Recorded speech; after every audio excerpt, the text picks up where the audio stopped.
दोस्तों नमस्कार। अभी भी 100 घंटे बचे हैं क्योंकि 100 घंटों के बाद अमेरिका और ईरान में उस दस्तावेज पर हस्ताक्षर होंगे जिसकी पहचान पीस डील से जुड़ी हुई है। और इस पीस डील का मतलब यह होगा कि अमेरिकी राष्ट्रपति डोनाल्ड ट्रंप और ईरान के सुप्रीम लीडर मुस्तफा खamenei की सहमति हो गई है कि अब युद्ध नहीं होगा। लेकिन सिर्फ एक लाइन में यह बात कही जा सकती है, क्या अब युद्ध नहीं होगा, या फिर युद्ध अगर थम गया तो उसके बाद अमेरिकी राष्ट्रपति से इन 100 घंटों के बाद या कहें पीस डील पर हस्ताक्षर के बाद अमेरिका में क्या यह सवाल कोई नहीं पूछेगा कि युद्ध तो आप ही ने शुरू किया था, हमला आप ही ने किया था। 28 फरवरी को पहले हमले के बाद आपने मान लिया था आप जीत गए, क्योंकि ईरान के सुप्रीम लीडर आयतुल्लाह खamenei मारे जा चुके थे, 50 के लगभग कमांडर मारे जा चुके थे। लेकिन ईरान की दूसरी पीढ़ी ने जब कमान संभाली तो वो कहीं ज्यादा कट्टर निकली, कहीं ज्यादा युद्ध को लेकर एग्रेसिव हो गई। और रेवोल्यूशनरी गार्ड्स ने जिस तरीके से होर्मुज़ रूट पर न सिर्फ कब्जा कर लिया बल्कि एक झटके में अमेरिका को भी यह संदेश दे दिया कि अब उसके पास इतना बड़ा हथियार है, होर्मुज़ रूट, जिसके आसरे पूरी दुनिया अमेरिका का साथ छोड़ देगी, लेकिन ईरान के साथ वो समझौता करने के लिए बार बार आगे आएगी। और हुआ भी यही। इस दौर ने कौन सी राजनीतिक परिस्थिति, डिप्लोमेटिक स्थिति या अंतर्राष्ट्रीय संबंधों के भीतर कितनी मोटी मोटी लकीरें खींच डाली, यह आज की तारीख में कोई भी नाटो कंट्रीज से पूछ सकता है, यूरोपीय यूनियन से जानकारी ले सकता है, ऑस्ट्रेलिया और जापान से जो अमेरिका के साथ क्वाड में खड़े हैं उनसे भी पूछ सकता है कि इन मुश्किल हालातों में अमेरिका और आपके रास्ते ईरान से तेल लेने को लेकर या होर्मुज़ रूट कर अलग अलग क्यों हो गए। लेकिन बात आज इससे हटकर हम करने जा रहे हैं। यह बात इसलिए कहीं ज्यादा महत्वपूर्ण है क्योंकि अमेरिकी राष्ट्रपति के सामने अमेरिका में इतनी बड़ी चुनौती है कि अपनी हार को भी अपनी जीत में उन्हें तब्दील करना है।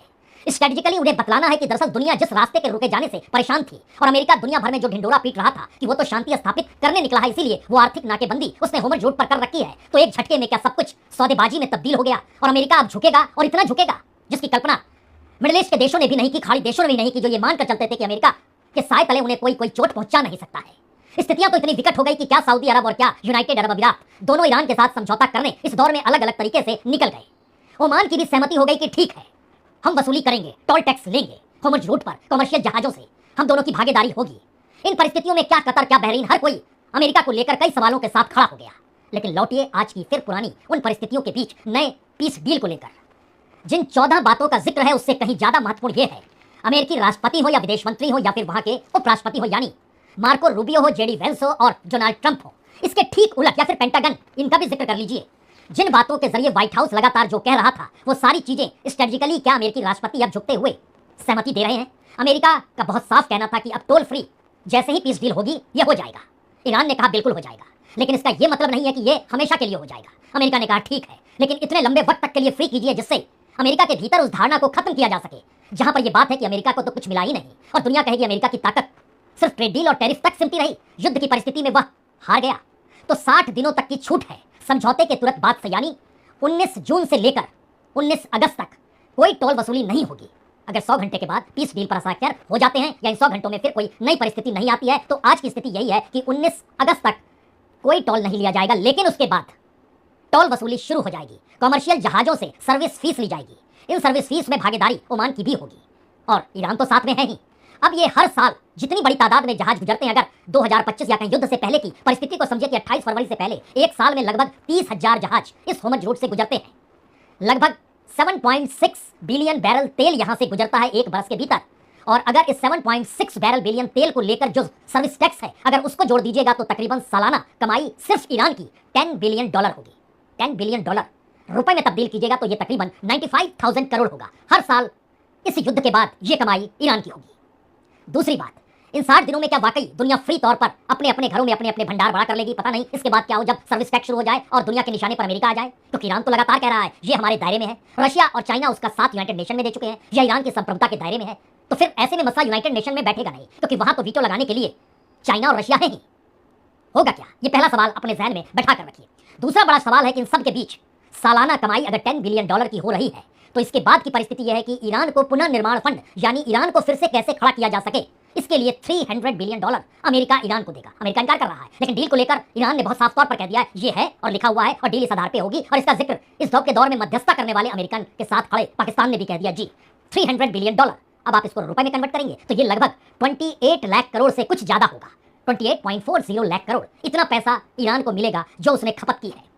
युद्ध के दौर में उसने जो कुछ गंवाया, जितना गंवाया, उसके इंफ्रास्ट्रक्चर पर जो हमले हो गए, उसके बाद की परिस्थिति यह है कि $300 बिलियन का मतलब बहुत साफ है, बेसिक पावर इंफ्रास्ट्रक्चर, पुल और रेलवे लाइन का बेसिक इंफ्रास्ट्रक्चर, और इस्फहान जैसी जगह पर जहां परमाणु एनरिच मौजूद है उसकी सुरक्षा और ज्यादा व्यवस्था के साथ करने की स्थिति, और ईरान के जरिए अपने पूरे सिस्टम को पटरी पर लाने की स्थिति में ये $300 बिलियन वाकई बहुत काम करेंगे।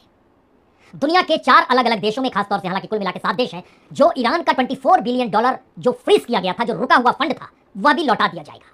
यानी $24 बिलियन का मतलब भी होता है लगभग 2.27 लाख करोड़।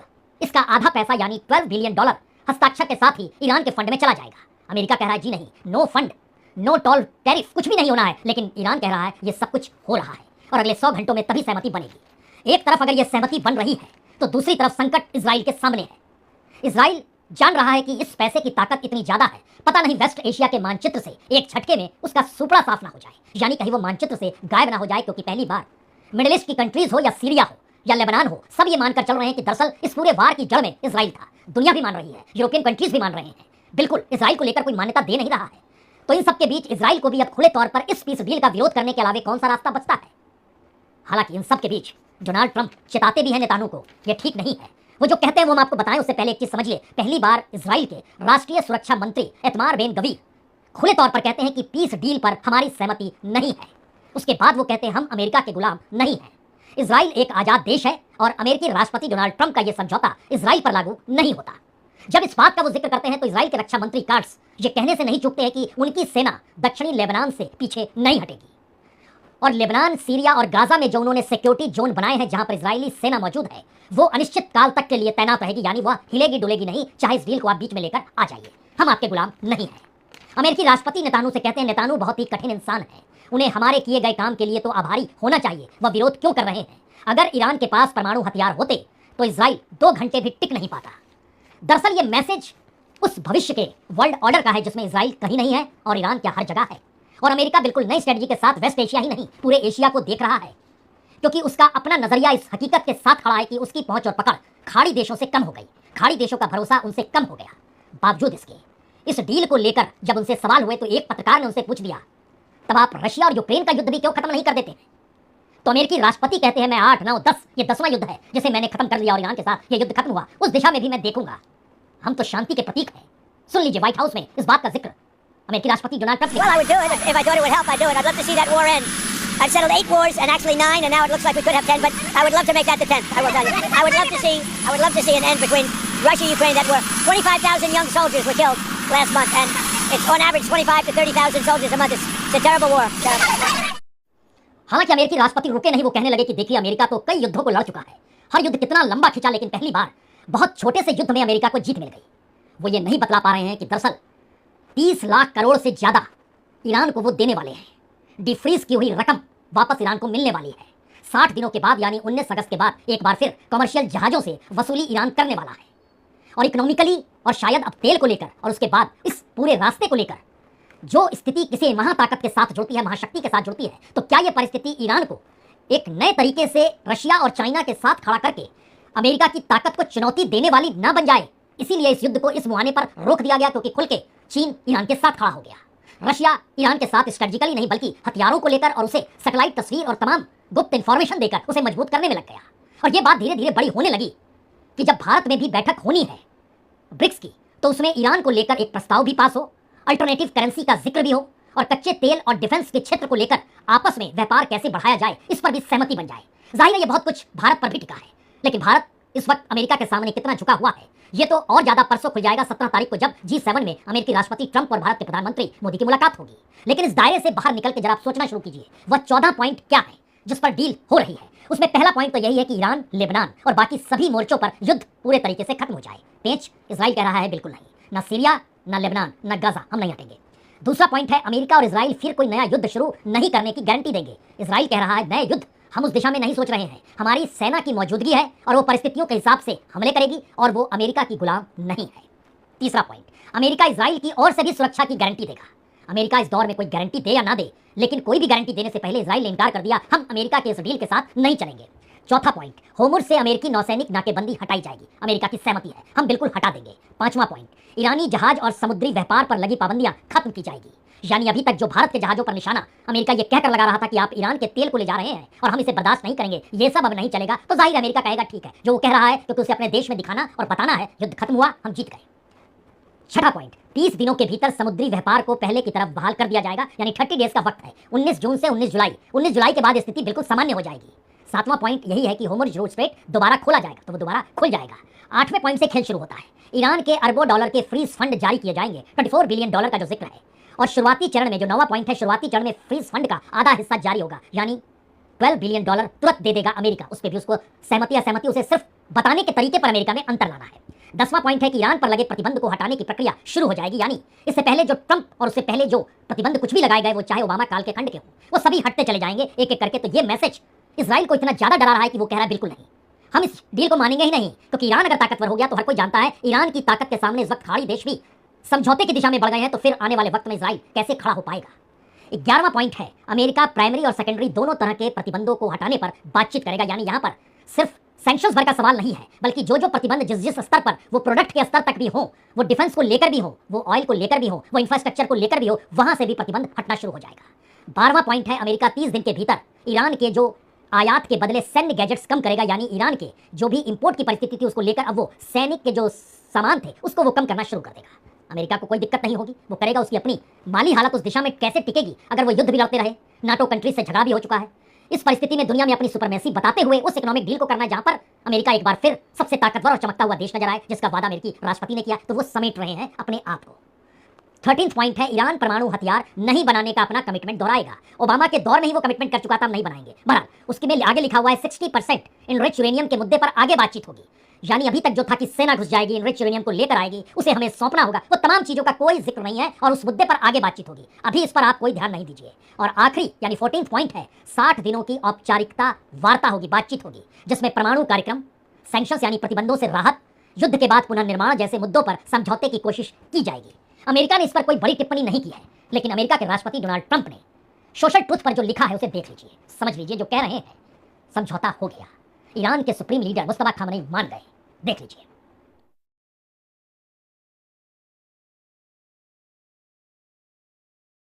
अमेरिका के अपने इतिहास में यह पहला मौका है किसी युद्ध की शुरुआत अमेरिका ने की हो और उस युद्ध में इजराइल भी शरीक हो, और वेस्ट एशिया में जो रास्ता अमेरिका के आने का है वो इजराइल से होते हुए मिडिल ईस्ट तक जाता हो। पहली बार जो दरवाजा इजराइल का था वो छोटी सी खिड़की में तब्दील हो गया। जो एक बड़ा मैदान इन्वेस्टमेंट का था और खाड़ी देशों से कमाई का था और उसको सुरक्षा देने की स्थिति में उसके जरिए अमेरिका में जो इन्वेस्टमेंट कराने का था वो लगभग 100% से घटकर 40% पर आ गया, यानी 60% का भरोसा खाड़ी देशों ने अमेरिका को लेकर खो दिया है। अमेरिका के इंफ्रास्ट्रक्चर हो या शेयर बाजार हो, वहां पर मिडिल ईस्ट के देशों ने बहुत इन्वेस्टमेंट किया है। 3 ट्रिलियन तक से ज्यादा का इन्वेस्टमेंट आप कल्पना कर सकते हैं कि अगर ये परिस्थिति एक ट्रंप की गलती की वजह से अमेरिका को नुकसान पहुंचा रही है और ये मैसेज अमेरिका के भीतर होगा, तो फिर अक्टूबर नवंबर में होने वाले जो मध्यावधि चुनाव है वहां पर रिपब्लिकन्स का क्या होगा। कहते हैं अपने तौर पर बाकायदा पॉलिटिकल तौर पर जो एनालिसिस रिपब्लिकन्स ने किया और जो दबाव ट्रंप पे बनाया और ट्रंप के जरिए जिस डील की दिशा में ट्रंप बढ़ गए, उसके पीछे ये मानकर चला गया कि अगर 60 दिनों तक होर्मुज़ रोड खुला रहता है तो फिर हर कोई भूल जाएगा। उसके बाद वो लगाना शुरू करे तो उसके बाद नए तरीके से सैंक्शंस और बाकी चीजें की जा सकती है, लेकिन अभी नहीं। अंतर्राष्ट्रीय तौर पर मिडिल ईस्ट के देशों को लेकर मैसेज भी ये जाना चाहिए कि वो अमेरिका के साथ खड़े हैं। जो अल्टरनेटिव रूट्स का जिक्र हो रहा है कि हम तेल दुनिया के बाजार में कैसे बेचें, तो ऐसे में अमेरिका को लग रहा है कि इस दौर में वो वेनेजुएला को खड़ा कर देगा। भारत जैसा देश भी वेनेजुएला से तेल खरीदने पर सहमत हो चुका है और वेनेजुएला में तो रिजर्व ऑयल बहुत है, तो अब वहां क्यों नहीं दुनिया के उन देशों के बड़े कॉर्पोरेट घरानों का पैसा लगवाया जाए और उनसे कहा जाए कि आप यहां पर ऑयल प्रोडक्शन शुरू कीजिए। और उसमें जो वक्त लगेगा वो वक्त अगले में पोल के पहले अनुकूल चीजें रिपब्लिकन्स के हो जाएंगी, लेकिन उससे पहले ये युद्ध तो समाप्त करना पड़ेगा, क्योंकि मैसेज अमेरिका के भीतर देना है, पॉलिटिकली अपनी जमीन रिपब्लिकन्स के लिए अनुकूल करनी है। और अगले ही साल से राष्ट्रपति चुनाव की गूंज अमेरिका के भीतर कौन कैंडिडेट किस पार्टी का ये गूंजने लगेगी, मार्को रूबियो है या जेडी वेंस है या कोई तीसरा है। ये तमाम सवाल जब उभर रहे हैं तो इसमें बड़ा सवाल यह भी है क्या इसमें वर्ल्ड वाइड इस वार के बाद की परिस्थिति बिल्कुल एक नए अलाइनमेंट की दिशा में बढ़ चुकी होगी और जिसे अमेरिका रोक नहीं पाएगा। और खास तौर से 2 बड़े ऑर्गेनाइजेशन, एक शंघाई ऑर्गेनाइजेशन है SCO है और दूसरा ब्रिक्स है, कमोवेश 80-90% दोनों इस ऑर्गेनाइजेशन में शामिल है, उसमें भारत भी है। और भारत के रिश्ते चीन और रशिया के साथ अपनी इकोनॉमी को लेकर मजबूत है, लेकिन अड़ंगा इन सब के बीच अमेरिका जरूर डाल रहा है और अमेरिका चाहता है कि डिफेंस और ऑयल उसके कहने के हिसाब से भारत चलने को तैयार भी होगा, जो स्थिति इस दौर में नजर भी आ रही है।